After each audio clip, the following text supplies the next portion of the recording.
გამარჯობა. ეს არის აზროვნების სახელოსნო. მე ვარ გიორგი ბარამიძე. ჩემი დღევანდელი საუბრის თემა არის აზრი და ეჭვი, ვეჭვობ, მაშასა და მე ვაზროვნებ. ეს საუბარი მინდა დავიწყო ერთი კომენტარზე პასუხით. გარჩევით, რომელიც ჩემმა მსმენელმა ქალბატონმა ლალი ლომიძემ გამოგზავნა და რისთვისაც მას მადლობას ვუხდი და ვიწყებ ამ შეკითხვაზე პასუხით, როგორც გითხარით, შეკითხვა ეხება შეკითხვა შეიცავს ეხება შემდეგ საკითხს, როცა შინაგან სიმშვიდეს ვეძებთ, ხომ არ არის, ასე ვთქვათ, გასათვალისწინებელი ის, რომ მე ჩემი სიტყვებით გადმოვხსენ, რა თქმა უნდა, ხომ არ არის გასათვალისწინებელი ის, რომ ამ ქვეყნად, ასე ვთქვათ, ასეთი სიმშვიდე მიუღწეველია, ხომ არ არის მიუღწეველია ესეთი სიმშვიდე, ხო? მე მინდა ეს შეკითხვა დავაკავშირო დღევანდელი საუბრის თემასთან, ანუ ეჭვთან. იმდენად, რამდენადაც ეჭვის შეტანა რაიმეში, ეს იმას ნიშნავს, რომ ჩვენ უკვე ვიძარე მდგომარეობაში ვართ, ჩვენი ცნობიერება არის ფხიზლად, მას ღვიძავს და ამდენად ჩვენ ვაზროვნებთ. ანუ აი ეს შეკითხვა სწორედ იმას მოწმობს, რომ როცა შეკითხვას ვსვამთ, ჩვენ შეგვაქვს ეჭვი და იმავდროულად ეს იმას ნიშნავს, რომ ჩვენ მე მაგალითად ამ შემთხვევაში ჩვენ ვიტყვი იმდენად რამდენადაც მე ვგულისხმობ ახლა ჩემს ასე ვთქვათ შინაგან ხმას, ვგულისხმობ შინაგან დამკვირვებელს და შინაგან თვითმხილველს. აი ამ ასე ვთქვათ, აი ამ კომპონენტების გათვალისწინებით მე სწორედ აი ამგვარი პასუხი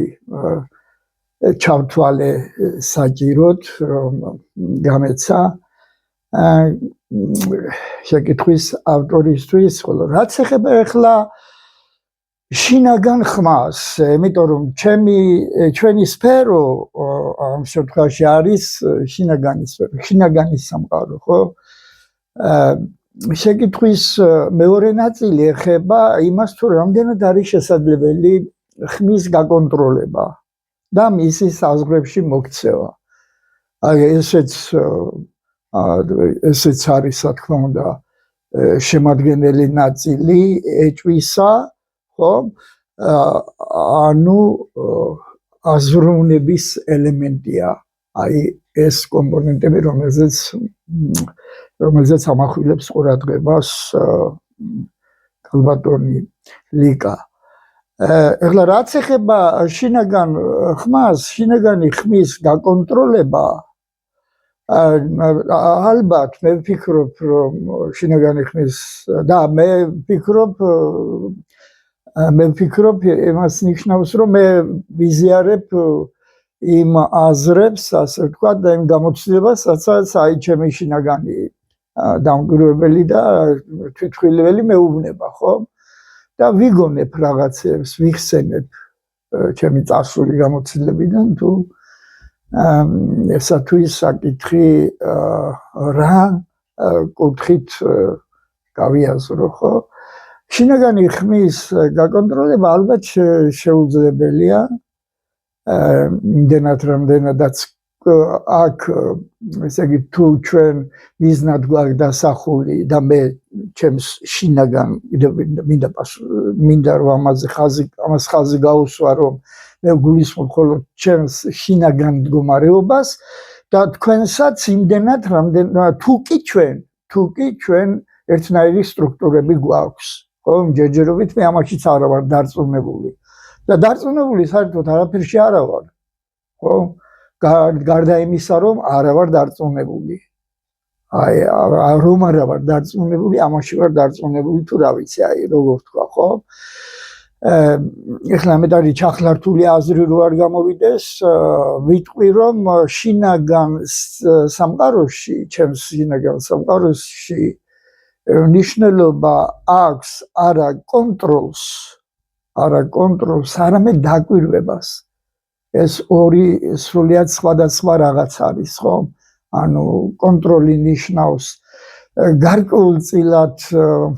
ასე ვთქვათ ძალადობის გამოჩენას იმის მიმართ რისი გაკონტროლებაც გვინდა და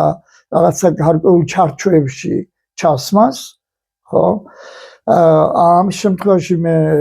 ასეთი გამოცდილება მივიღე ჩემი შინაგანი სამყაროს კვლევისას რომ თუ მე ასე მოვიქცევი მაშინ ის ასე ვთქვათ ის რამეები ის მეები თუ ვინც არის ჩემს შინაგან სამყაროში ხო ყველანი ჩემს წინააღმდეგ გაილაშქრებენ და შეტევით მიპასუხებენ რაც ალბათ არ იქნება გონივრული ჩემი მხრიდან იმდენად რამდენადაც მე მინდა რომ შინაგან სიმშვიდეს მივაბრძოლო ჩემი ვარაუდი ჩემი გრძნობა ანუ ალღო იმ გამოცდილებასთან ერთად რომელიც მე მაქვს არცულში მიღებული სწორედ იმას მეუბნება რომ ასეთი ვარაუდი წამოვაყენო ხო და ამ ვარაუდით ვიმოქმედო თუმცა მე დარწმუნებული არა ვარ და არ შემიძლია ამ ეტაპზე ვიყო დარწმუნებული იმიტომ რომ საკუთარი თავის გამოკვლევა გრძელდება ეს პროცესია რა თქმა უნდა რომელსაც აქვს რაღაცა თავისი განვითარების გეზი თუ რა ვიცი ანუ პროცესია ერთი სიტყვით და არ არის დასრულებული ხო და რაც ეხება ახლა საერთოდ ხმას ზოგადად ხო საერთოდ მეც ასე მახსოვს ერთ-ერთი გამოცდილებით რომ ხმა არის უშუალო კავშირი იმასთან რაც არის უხილავი ასე ვთქვათ ხმა უხილავის ხმა არის იმიტომ რომ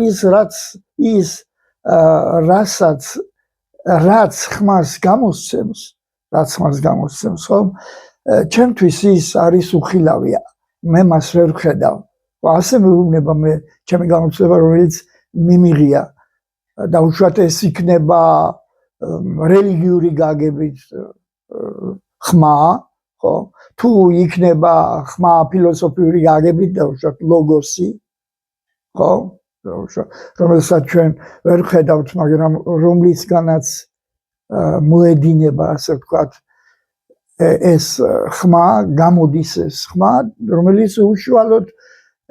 მოდის ჩემამდე ასე ვთქვათ ხო ჩემს სმენამდე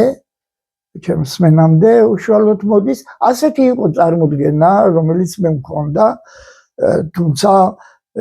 ეხლა მე მიხდება რომ ეს წარმოდგენები ასე ვთქვათ გადავსინჯო და ბევრ რამეზე რა თქმა უნდა მომიწევს ახლებურად მსჯელობა ხო იმდენად რამდენადაც აი ამ წამოწყებამ თუ ამ გაგებამ ხმისა რომელიც ეხლა მოგახსენეთ რომელიც არის უშუალო კავშირი იმასთან რაც არის ასე ვთქვათ აი გასაგონი აი ძველი ქართულით რო ვთქვათ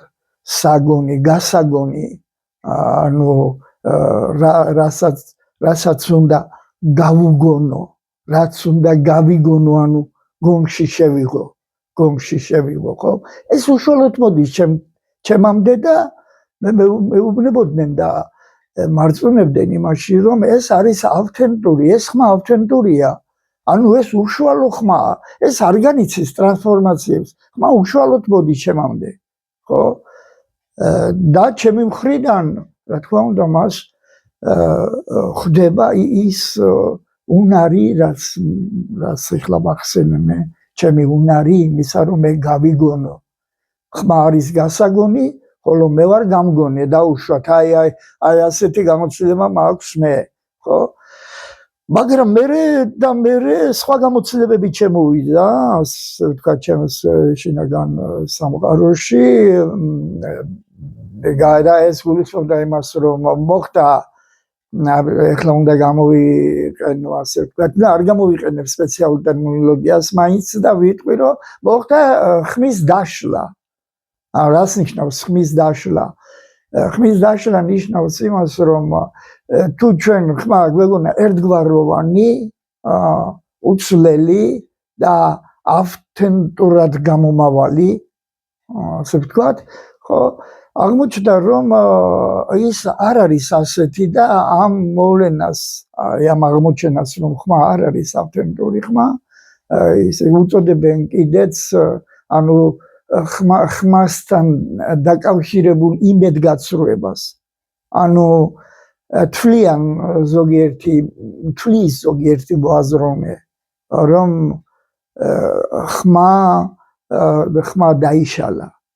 ხმა დაიშალა და ხმის დაშლა გამოიწვია იმან, რომ ყურადღების, ასე ვთქვათ, არეალში, ასე ვთქვათ, ხმასაწიერში, აი ეს ტერმინი მომწონს, ხმასაწიერი, რომელიც მე არ მეკუთვნის, რა თქმა უნდა, მაგრამ მე ძალიან მომწონს და ეხლა მინდა რომ ეს ვახსენო, ხმასაწიერი, ეს ვინც შექმნა ეს ტერმინი, ალბათ მე ჩემი ვარაუდით იმანი ხელმძღვანელა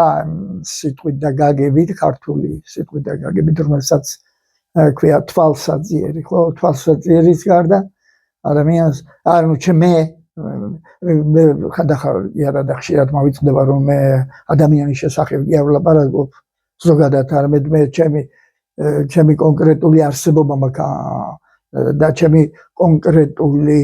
რა ქვიან ინდივიდუალური გამოცდილება მაქვს მხედველობაში, ხო? ესე იგი ეს ხმასაწიერი, ანუ ყველა მოვლენას აქვს ხმასაწიერი. რა თქმა უნდა, უპირველეს ყოვლისა ამას რელიგიურ გაგებას უკავშირდება ეს და ხმასაწიერი დაკავშირებულია ზარის ხმასთან. ზარი, ანუ გუგუნთან თუ რა ვიცი, სხვადასხვა ხმებს გამოსცემს ხოლმე ზარი, ხო? და სწორედ აი ხმასაწიერი არის ის ხმა, რომელიც ცელდება გარკვეულ საწიერში, ანუ გარკვეულ, ასე ვთქვათ, მრევლში და რომელიც უხმობს, ასე ვთქვათ, მორწმუნეებს, ხო? უხმობს ლოცვისა და თაყვანისცემისთვის, ხო? აი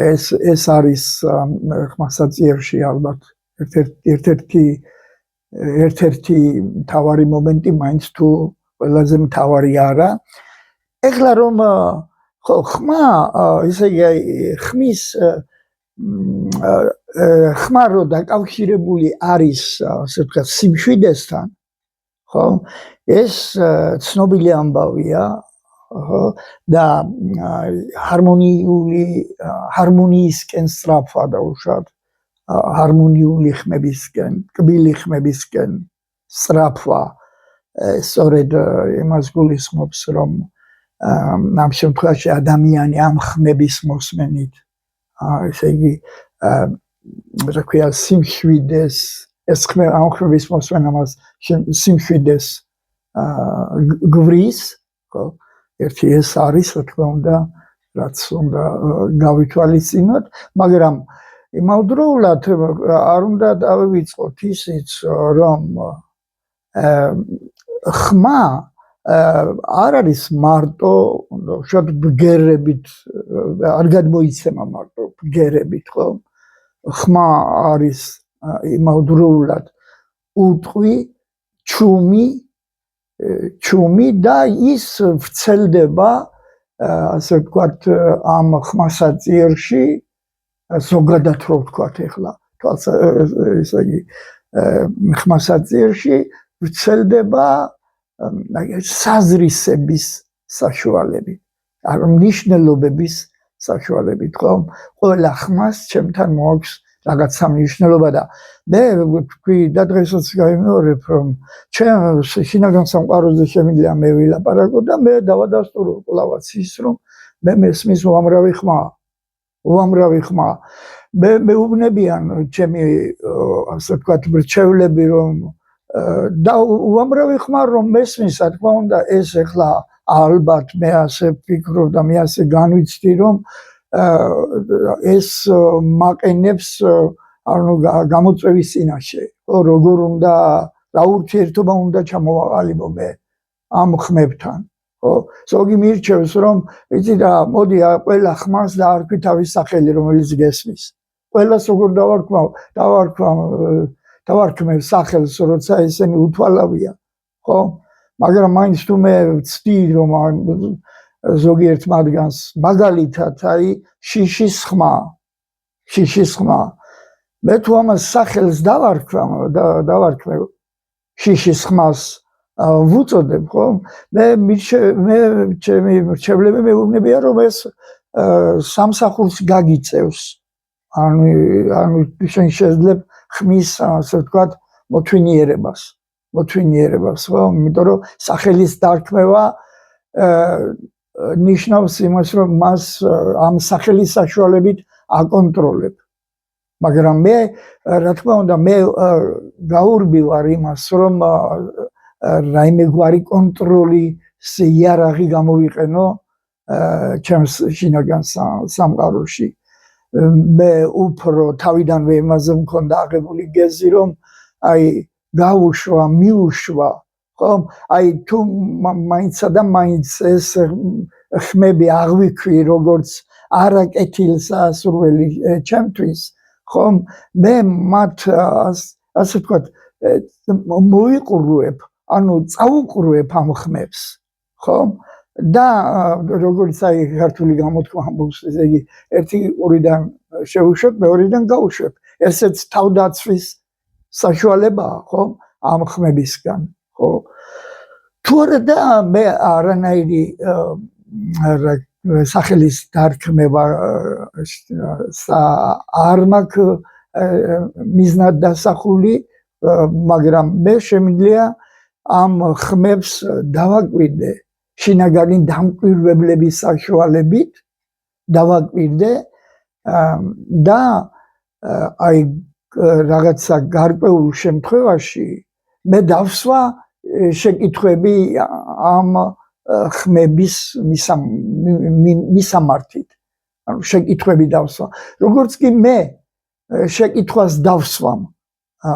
რაიმეს მიმართ და ამ შემთხვევაში ამ ხმების მიმართ მაშინვე ისე იგი მაშინვე ჩემში შემოდის ეჭვი შეკითხვის დასმა ეს თავისთავად არის ასე განიცდება ჩემს მიერ ჩემ შინაგან სამყაროში რომ არის ეჭვი და ეჭვი მე მეხმარება იმაში რომ აი ამ ხმებისგან რაღაცა წამიერად მაინც დავისვენო იმიტომ რომ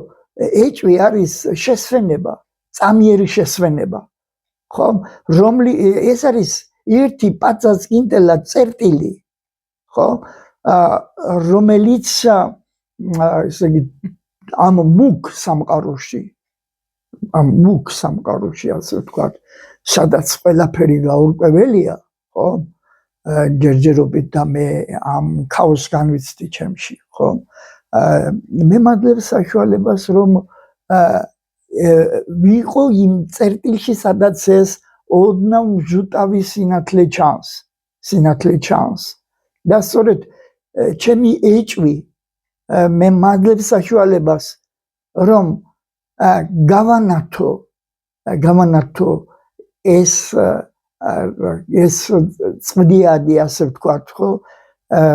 ჩემი ეჭვის საშუალებით და მე მოვიპოვო უნარი იმისა, რომ მასზე დავიწყო ფიქრი, ანუ ვიაზროვნო. ანუ ეს მოსვენება, რომელიც ჩემში შემოაქვს ეჭვს, მე მანიჭებს იმის საშუალებას, რომ ვიაზროვნო, რომ განვიხილო ესა თუ ის ხმა ამ შემთხვევაში, ან ესა თუ ის მოვლენა, რაც ჩემს შინაგან სამყაროში ხდება. მაგრამ საბოლოო ჯამში მე ჩემი თვითმხილველის საშუალებით მე ვხედავ, რომ ეჭვი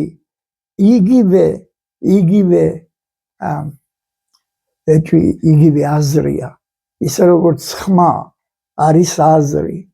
და საერთოდ მე რაზეც ვილაპარაკე მთელი დაახლოებით 25-26 ვიდეოში, ანუ ამ თემატიკა რაც მქონდა, ჩემი სასაუბრო თემები, ხო, მე საუბრობ მხოლოდ აზრის შესახებ და მე განზრახული მაქვს, რომ ასე გავაგრძელო საუბრების ეს ციკლი, ხო. და შეიძლება დავუშვათ ვინმეს, ვისაც შეიძლება ამაში ცოტა ეჭვი შეიტანოს, აი ამ ასეთ წამოწყებაში, მე შემიძლია შევახსენო აი ჩემ გამოცდილებაში ასევე არსებული, ასე ვთქვათ, მოვლენა, რომელიც მხატვრობას უკავშირდება და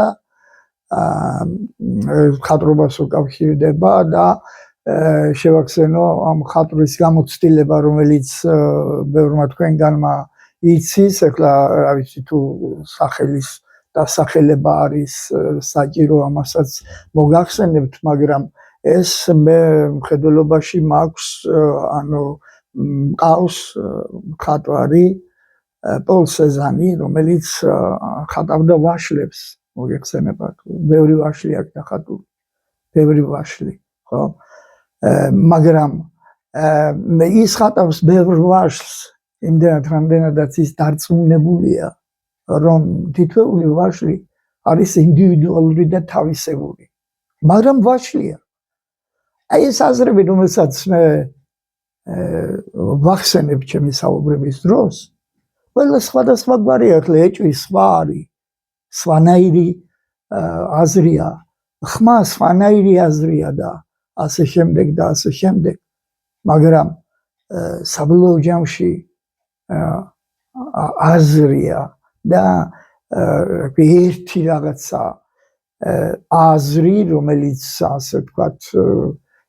იქნებოდა ყველაფრის საფუძველში, აი ასეთი მდგომარეობა რო ავიცილო მე თავიდან რო ავიცილო და მე მომეცეს ჩემ გამოცდილებაში სწორედაც რომ ის რა ქვია სამყარო, რომელიც გვაქვს უთვალავის ფერითა, აი მე ამ გზას მივყვები, ასე ვთქვათ, ეს არის ჩემი მეთოდი, ეხლა მეთოდი ვახსენე და ამ მეთოდთან დაკავშირებით მეთოდის გზა არის ბერძნულად, ხო? და ეჭვი ზოგჯერ არის ჩემს აი გამოცდილებაში არსებობს ასეთი პოზიციები, რომ ეჭვი პოზიცია და პოზიციებიც, რომ ეჭვი ეს არის გზა, რომელმაც უნდა მიმიყვანოს რაღაც მიზნამდე. ასეთი რამ ჩემთვის, ჩემს გამოცდილებაში არ არსებობს, მე ეს ჩემთვის არ არის მნიშვნელოვანი, მაგრამ ჩემთვის მნიშვნელოვანია ის, რომ ეჭვი, როგორც კი გაჩნდება ის თავით იმ წუთივე მაშინვე ის იქცევა და ჩვენს წინაშე ჩნდება როგორც აზრი ხომ ანუ ხდება ანუ არის და არც არის აი ეჭვი არის და არც არის რა თქმა უნდა მე ახლა არ ვსაუბრობ ეჭვის პათოლოგიების შესახებ ხო ეს კიდევ სხვა საკითხია ხო მაგრამ მე მაინტერესებს ეჭვი ორი ასე ვთქვათ ასპექტით ანუ რომელიც ენაშია ჩვენს ყოველდღიურ ენაში ასე ჩადებული ხო ერთი ეს არის გამოთქმა რომ ეჭვი მეპარება ან ეჭვი ეპარება აი ეს დაკავშირებული არის აი შეპარვა ანუ ფარულად შემოსვლასთან ფარულად შემოდის ის წამი თუ წამის მემილიოდენდი ნაწილი რომელიც ეჭვის შემოსვლას სჭირდება ასე ვთქვათ და რომელიც არის განუზომადი ანუ მას ვერ გაზომავ და უცებ ჩდება ის შენში ხო უცებ ჩდება და ანუ ეს არის სპონტანური ასე ვთქვათ უშუალო ხო საიდან მოვიდა არ ვიცი აი უცებ დავეჭვდი რომ რაღაცა ანუ უცებ დავეჭვდი რას ნიშნავს რომ უცებ მივხვდი რომ ამას არ უნდა ვენდო ანუ ეჭვი არის შეწყვილებული და უშუალოდ ნდობასთან ხო ნდობა და ეჭვი ნიშნავს იმას ანუ ეჭვი არის ისეთი აზრი რომელიც მე მეუბნება არა ხმით და არა ბგერებით არამედ ჩამაგონებს რომ ამას არ უნდა ენდო აი ჩემს შინაგან ვიღაცებზეა საუბარი აქ ხო არ უნდა ვენდო ხოლო მეორე არის მეორე გზა და მეორე რა ქვია ასპექტი რითაც მე მაინტერესებს ეს არის ასე ვთქვათ ჩადებული ისეთ გამოთქმაში როგორც არის ეჭვის შეტანა ანუ ამ შემთხვევაში ეჭვი მე შემოქვს ეჭვი ანუ მე ვფიქრობ რომ აი რაღაცა არ არის სანდო ხო მე ამას აზრით ხვდები მე უკვე ეჭვი კი არ შემეპარა ასე ვთქვათ არამედ ეჭვი მე შემოქვს თვითონ ხო ეს ცნობიერი ამბავია ხო როცა ეჭვი მე შემოქვს ხო ეს იმას ნიშნავს რომ მე ფხიზლად ვარ ჩემი ცნობიერება ფხიზლობს ხო ჩემი ცნობიერება ფხიზლობს ის დაკვირვების მდგომარეობაშია აკვირდება იმას რაც ხდება არ აკონტროლებს დაკონტროლება ვერ შველის საქმეს ხო რომ შესაძლოა რომ ყოფილიყო ხო და რა თქმა უნდა საბოლოო ჯამში მე მიყალიბდება ასეთი განცდა და ასეთი გაგება რომ ეჭვი ეს არის თავად აზრი და ამიტომ მე ვამბობ ვეჭვობ მაშასა და მე ვაზროვნებ მე მინდა დასასრულ ისევ გთხოვოთ რომ თუ მოგწონთ გამოიწეროთ ეს არხი YouTube-ზე ახლა დაგემშვიდობებით მადლობა